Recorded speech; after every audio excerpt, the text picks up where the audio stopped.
Now, let's look at the second pattern. This pattern is also in a right triangle shape. Since this one also has 5 rows, let's just copy the code from the previous pattern for the rows. If we consider any single row in this pattern and observe it, the data in the row changes as the column changes, meaning the display value is also changing.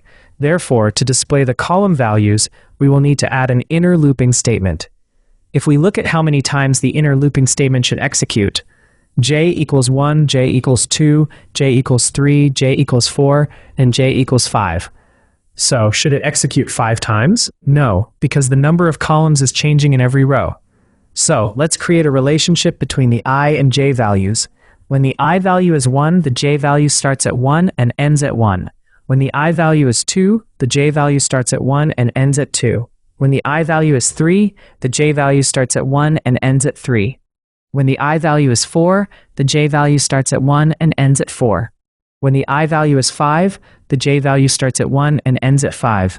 Overall, when the I value is I, the j value starts from 1. Because of this, the first argument value in the range function should be 1.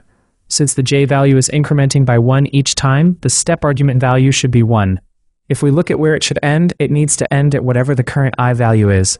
Therefore, the stop argument will need to be I plus 1. Now, inside this j loop, let's see what value we need to display in the print statement. When the j value is 1, value 1 is displayed. When the j value is 2, value 2 is displayed. When the j value is 3, value 3 is displayed. In short, whatever the j value is, we need to display that same j value. After displaying it, to keep the cursor on the same line, we need to use end equals an empty string.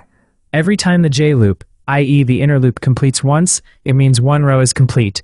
After a row is complete, to move the cursor to the next line, we have to put a print function statement outside the j loop, i.e. the inner loop, but inside the I loop, i.e. the outer loop. With this, the coding for the second pattern is complete. Let's execute this code in the Python interpreter and see. Look, the pattern is displayed exactly the way we expected. We will look at the third pattern in the next video.